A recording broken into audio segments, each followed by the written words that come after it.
பழையன கழிதல் புதியன புகுதல் என்பதற்கு எடுத்துக்காட்டாக இந்திரன் விழாவான போகி பண்டிகையும் சூரியன் விழாவான பொங்கலும் கொண்டாடப்படுகின்றன.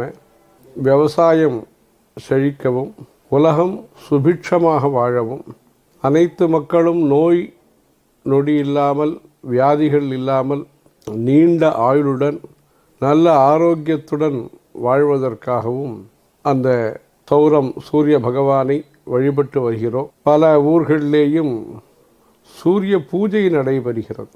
அதாவது குறிப்பிட்ட நாள்களிலே அந்த சூரியனுடைய கிரணங்கள் கர்ப்பகிரகத்தை நோக்கி வருவதும் அந்த நாட்களிலே விசேஷ பூஜைகள் செய்வதுமாக நம்முடைய தென்னாட்டிலே பல மாவட்டங்களிலே அந்த சூரிய பூஜை என்பது இன்றைய நிலையிலேயும் இயற்கையின் மாறாத்தன்மையின் காரணமாக நல்ல முறையிலே நடைபெற்று வருகிறது.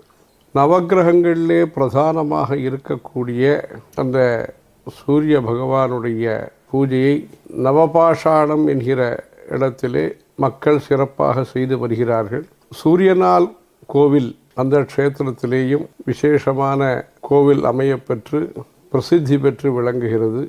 இந்த தேசிய அளவிலே இருக்கக்கூடிய இந்த சூரிய வழிபாட்டினை பொதுமக்கள் சிறப்பாக செய்து கல்வெட்டுகளிலேயும் இந்த பொங்கல் வழிபாட்டு, அதாவது மார்கழி திங்கள் மார்கழி மாதத்தை முடித்து புதியதாக உத்தராயண புண்ணிய காலம் தொடங்கக்கூடிய தை முதல் நாளை சிறப்பாக கொண்டாடியதற்கான அபிஷேகம் முதலிய உற்சவங்களை செய்ததற்கான தீர்த்தவாரி போன்றவற்றை செய்ததற்கான பல்வேறு சரித்திர புராண சான்றுகளை பார்க்கிறோம். ஹரஹர சங்கர, ஜெய ஜெய சங்கர.